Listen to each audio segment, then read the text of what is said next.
իդեալ համակարգը եկամտահարկի վերադարձի օրենքի շահառուների միջև տեղաբաշխում է մինչև 2.5 միլիարդ դրամի վերանորոգման սերտիֆիկատներ։ 5000 ընտանիք կարող է ստանալ 500,000 դրամ արժողությամբ վերանորոգման սերտիֆիկատ, մոտենալով իդեալ համակարգի ցանկացած խանութսրահ։ Շնորհակալություն,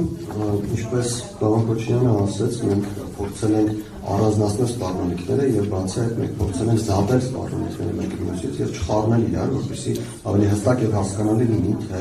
կոնկրետ որ ոլորտում ինչ խնդիրներ կան եւ այդ խնդիրների լուծման համար Հայաստանի Հանրապետությունը ինչ գործողություններ պետք է իրականացնի։ Առաջին մասը դա տնտեսական սպառնալիքներն են։ Տնտեսական սպառնալիքների շրջանակներում նախ եւ առաջ ուսումնասիրել ենք Հայաստանի կախվածությունը Եվրասիական տնտեսական միությունից։ Կարծում եմ, որ շատերը գիտեք, որ վերջին տարիներին Հայաստանի անվտանգաշրջանառությունը Եվրասիական տնտեսական միության երկրների հետ ավելանում է եւ սա ակնհայտորեն կախվածություն է, որը կարող է վերածվել սպառնալիքի, եթե դրա ցանկությունը լինի։ Եվրասիական տնտեսական միության հետ Հայաստանի փոխհարաբերություններում կա մի շատ կարևոր խնդիր, որը կանոնակարգային չէ եւ այդ մասին մենք գրել ենք եւ դրա լուծումների մասին որոշակի մտքեր եւս ներառել ենք մեր աշխատությունում։ Այդ խնդիրը կապված է Եվրասիական տնտեսական միությունում, հատկապես Ռուսաստանում, բայց նաև մյուս երկրներում կանոններին հետևելու, կանոնները պահպանելու վերաբերմունքի հետ։ Ինչի մասին է խոսքը։ Խոսքը այն մասին է, որ Եվրասիական տնտեսական միությունում բավական հետաքրքիր, բավական լավ, այսպես եթե կարելի է բնութագրել, չափանիշներ կան սահմանված ապրանքների տեսակի, ապրանքների վաճառքի եւ այլն, ամեն ինչի հետ կապված, ինչպես օրինակ դրանք կան Եվրոպական միությունում։ Բայց ի տարբերություն Եվրոպական միության, Եվրասիական տնտեսական միությունում շատ դեպքերում ուղղակի աչք են փակում դրանց չպահպանմանը։ Ինչու են աչք փակում, որովհետեւ այդ կանոնակարգով նախատեսված չափանիշներից շատերը չեն համապատասխանում տարբեր երկրների շուկաներին։ Այսպես, եթե օրինակ Ռուսաստանում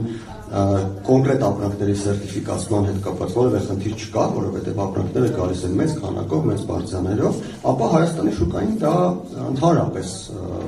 ձեռնտու չէ եւ Հայաստանի շուկան դա հնարավոր չէ իրականացնել, որովհետեւ նախ մեր շուկան փոքր է, հետո մեր շուկայի մեր սպառողը բավական քմահաճ է։ Մեկ կոնկրետ օրինակ, որպեսզի ավելի պարզ լինի, եթե Ռուսաստանում մեկ տեսակի, մեկ մոդելի, չգիտեմ, սառնարան կամ այլ տեխնիկա գալիս է 100-ներով, Հայաստանում կարող է գալ ընդամենը մեկ հատ, եւ այդ մեկ հատի սերտիֆիկացումը կարող է կրկնակի եռակի թանկացնել տվյալ ապրանքը։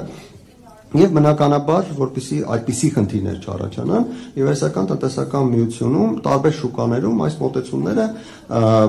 չեն պահպանվում։ Ռուսաստանում դա պահպանվում է, Հայաստանից չեն պահանջում։ Եվ սա հնարավորություն է, որպեսզի անհրաժեշտության դեպքում մեկ էլ հանկարծ հիշեն, որ այսպիսի կարգավորում կա եւ պահանջեն։ Նման օրինակ մենք ունենք 2023 թվականի ապրիլին կոնկրետ իմբերած սերտիֆիկացման պահանջը Հայաստանի նկատմամբ ներկայացվել է եւ ես պետք է նշեմ, որ 4 օր շարունակ Հայաստանում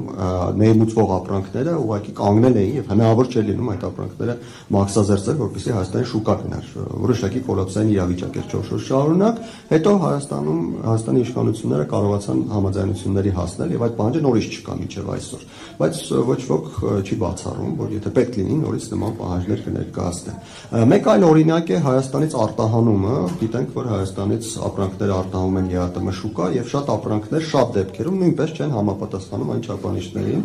որոնք անհրաժեշտ են, որոնք գրված են կանոնակարգերում Եվրասիական տնտեսական միության, բայց ինչպես կարծում եմ էլի շատերը պետք է որ տեղյակ լինեն, այդ ապրանքների հետ կապված խնդիրներ չեն առաջանում, որովհետև այդ խնդիրները կարելի է լուծել այլ ճանապարհներով, ինչն էլ լայնորեն կիրառվում է։ Սա էլ մեկ այլ խնդիր է այն պատճառով, որ Հայաստանում արտադրանքի որակի բարձրացման վերաբերյալ ուղղակի շարժառիթ չկա։ Հայաստանում տնտեսվարողները ցանկություն չունեն որակական բարձրացում ապահովել։ Եվ այս խնդիրները լուծելու համար մենք որոշակի լուծումներ ենք առաջարկում կապված դիվերսիֆիկացման հետ։ Առաջին հերթին արտահանման ճանապարհների դիվերսիֆիկացման հետ, գիտենք, որ սրա մասին շատ են հիմա խոսում, ընդհանրապես թե տնտեսագետները, թե քաղաքագետները եւ թե ցանկացած մարդ, ով որ զբաղվում է այս խնդրով, ուղղությունները բազմաթիվ են, այս պահին դեռևս խնդիրներ ունենք Եվրոպական միության հետ, կարծում եմ էլի տեղյակ եք եւ խնդիրներ չունենք, օրինակ Մերձավոր Արևելքի շուկաների հետ, Պարսից ծոցի երկրների շուկաների հետ, որտեղ բավական մեծ հետաքրքրություն կա հայկական արտադրանքի նկատմամբ,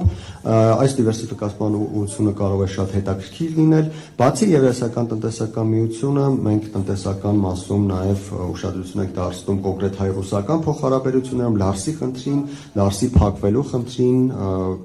այլ խնդրի, որը կապված է հայկական արտադրանքների մեջ ժամանակ առ ժամանակ հանկարծ, այսպես հայտնաբերվող իհարկե հանկարծ ճակերտների մեջ հայտնաբերվող անհամապատասխանություններին, հիշենք Ջեմուկ գրուպի տիրոջ հետ կապված փաստը, երբ ինչ-որ մարդ տունավորվել էր եւ հիմա դատական գործընթաց է տեղի ունենում Ռուսաստանում։ Ընդհանուր առմամբ տնտեսական խնդիրները սրանք են, մենք առանձնացրել ենք պարենային սպառնալիքները, որի հետ կապված կխնդրեմ շարունակել իմ գործընթացը։ Պարենային սպառնալիքների հետ կապված մենք առանձնացրել ենք 4 անուն ապրանք, որոնք ամենամտահոգիչն են, ուրեմն իրենց ծավալներով Ռուսաստանից Հայաստան ներկրման, միևնույն ժամանակ դրանց կարևորությունը հաշվի առնելով, ամենաառաջինը դա ցորենն է։ Հայաստանում ուրեմն օգտագործվող ցորենի մոտավորապես 80%-ը դա ներկրվող ապրանք է, եւ այդ 80%-ից հատկապես 2023 թվականին կատաստրոֆիկ ցուցանիշ է ըստ էության 99.9%-ը եղել է Ռուսաստանից։ Սա օրինակի համար համատություն 2020 թվականի հետ եւ ընդհանրապես 70%-ն է եղել այդ ներկրվող 80-ից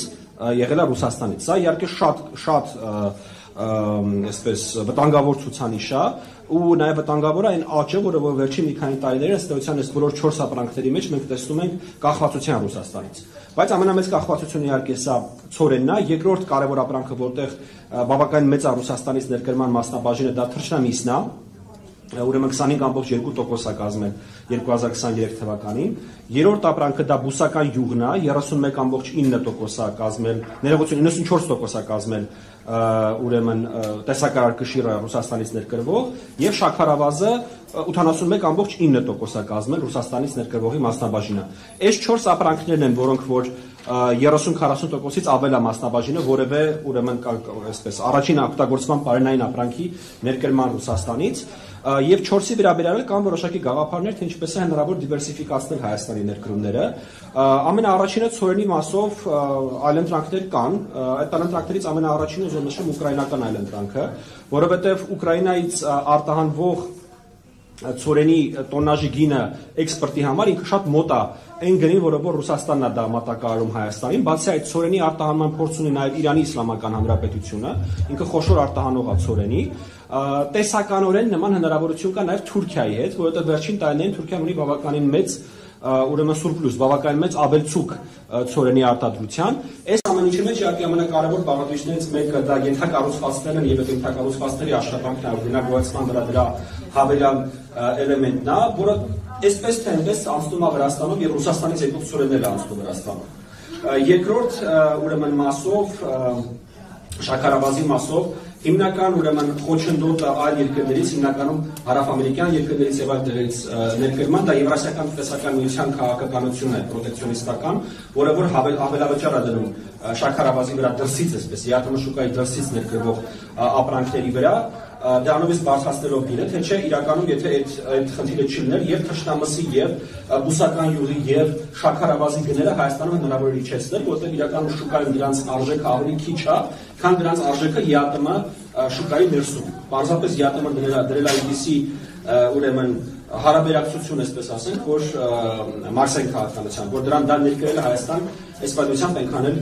եկամտաբեր գործողություն չէ։ Իհարկե մենք նաև առանձին ուշադրություն ենք դարձնում այս ապրանքների բուն Հայաստանում ուրեմն արտադրությունը ավելացնելու ուղղությամբ, սակայն պետք է ֆիքսենք, որ բոլոր 4 ապրանքներն են, ցորենն են, բուսական յուղն են, շաքարն են, թռչնամիսն են, մենք Հայաստանի ներսում ամբողջությամբ ծածկել մեր կարիքները սեփականատիրությամբ չենք կարողանալու, դա պարզապես եկամտաբեր չի լինելու եւ արդյունավետ չի լինելու, այնպես որ իհարկե տեղական արտադրությունը պետք է ավելացնել, բայց նաեւ թերևս ավելի կարևոր է այս պայմանությամբ մտածել արտաքին շուկաների բազմազանեցման մասին։